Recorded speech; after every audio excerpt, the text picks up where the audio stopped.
안녕하십니까. 이번에는 알고리즘 두 번째 시간으로 선택 정렬을 한번 해보겠습니다. 선택 정렬은 처음에 이런 숫자가 주어졌을 때 첫 숫자를 보고 여기를 쭉 보면서 제일 작은 숫자를 찾습니다. 그래서 제일 작은 숫자를 첫 번째 숫자와 이렇게 교환을 합니다. 그리고 이게 한 바퀴고요. 두 번째는 그 다음 원소를 또 비교해서 첫 번째는 이미 확정이기 때문에 더 이상 이제 찾지 않고 두 번째부터 이 안에서 가장 작은 숫자를 찾습니다. 그래서 그 숫자를 수합해 줍니다. 두 번째 턴이 끝났고요. 이번엔 또 세 번째 가서 이 앞에 두 숫자는 이제 더 이상 확정이기 때문에 하지 않고 그 나머지 숫자에서 작은 숫자를 찾습니다. 그래서 바꾸고요. 그 다음에 맨 마지막 숫자는 그 다음 숫자, 끝에 숫자와 한번 비교해 봐서 숫자를 바꿉니다. 그래서 맨 끝에 하나가 남으면 일단 다 정렬이 된 것이기 때문에 더 이상 작업을 수행하지 않습니다. 그래서 이렇게 정렬이 된 걸 볼 수 있습니다. 네, 이것을 다시 이제 프로그램적으로 한번 해보면 define 수합 함수를 만드는데요. 저번에는 그냥 그 함수 안에 만들었던 것을 이번에는 define 해서 밖으로 매크로로 만듭니다. 그래서 이런 식으로 이제 만들었고요. 다음에 맥스 사이즈는 5로 해놨습니다. 그 다음 셀렉션 소트라는 그런 함수를 만들 건데요.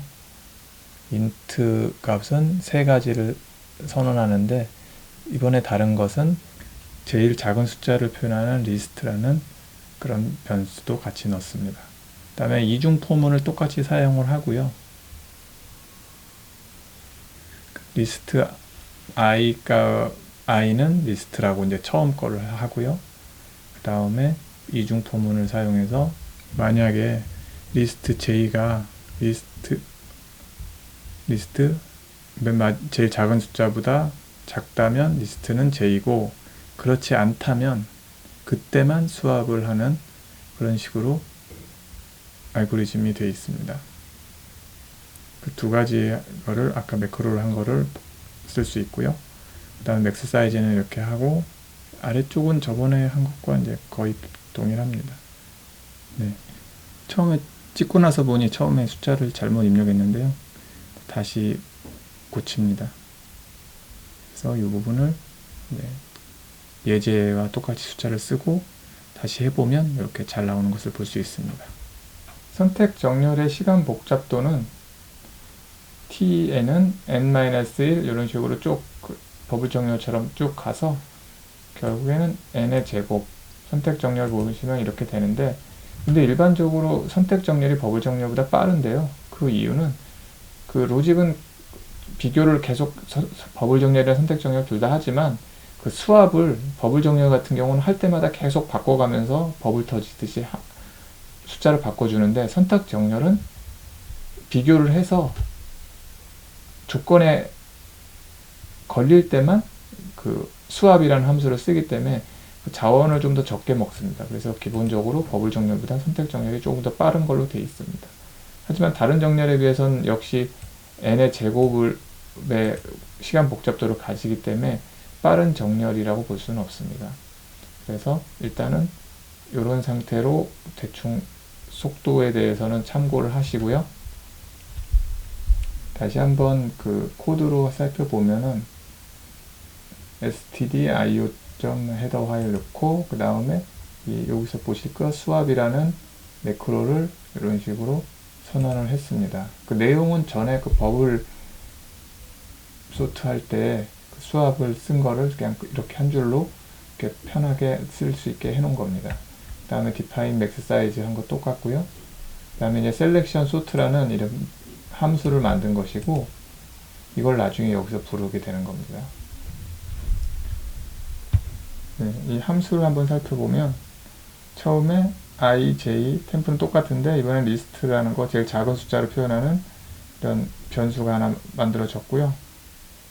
그래서 처음에 i가 0이고 n보다 작다 하면 n의 마이너스 1, 그러니까 맨 마지막 숫자보다 하나 적게까지 된다면 때까지 이 포문을 돌려라는 거고요. 이렇게 쭉 이 회전을 하겠다는 거고, 그 다음에 i는 제일 작은 숫자라고 되어 있습니다.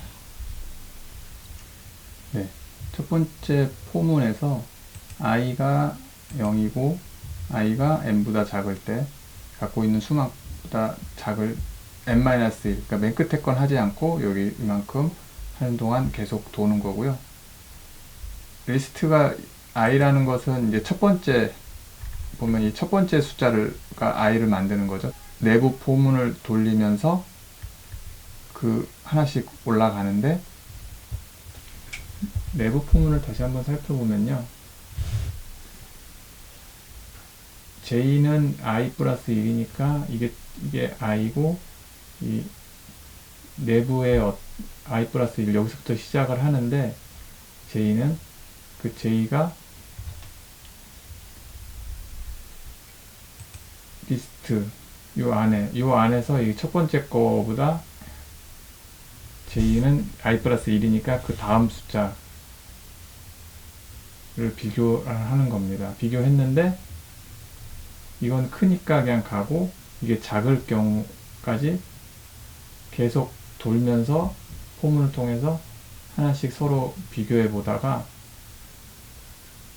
이게 제일 작은 거가 되는 경우가 되면 쭉 비교해서 제일 작은 거를 담습니다. 그거에 주소를 담는 거죠. 그래서 그 주소를 나와서 바꿔주는 겁니다. 참과 불 여기에서 그 리스트 j, 그러니까 첫 번째 그러니까 j는 i 플러스 1이니까 두 번째가 되겠죠. 이 두 번째의 숫자가 리스트보다 작다면 j가 리스트가 돼서 다시 올라가서 이게 리스트 요게 클 때까지 계속 이 부분을 도는 거죠. 이렇게 하나씩 서치하면서 클 때까지 돌고 나와서, 만약에 리스트가 i가 아니면 이렇게 계속 갈 때는 계속 돌다가 i가 아닐 때는 수합을 하는 거죠. 그래서 그럴 때만 이렇게 위치를 바꿔주는 걸 하고 다시 돌아갑니다. 버블 정렬과 다른 점은 이렇게 if문으로 이렇게 쌓여져 있기 때문에 수합이 버블 정렬을 할 때마다 다 수합을 일일이 하니까 느린데, 그거보다는 좀 빠르게 만들 수 있는 그런 구조입니다. 나머지는 이렇게 돼 있고요. 그 다음에 이렇게 해서 리스트 해서 출력하는 그런 로직으로 돼 있습니다. 네, 이번 시간에는 선택 정렬에 대해서 해봤는데요. 버블 정렬보다 조금 더 복잡할 수도 있는데 한번 하나씩 따져보면서 해보시면 하면서 여러가지 배울 수 있는 점이 많다고 생각합니다. 그래서 이중 포문의 구조에 대해서 조금 더 익힐 수 있는 계기가 되니까요.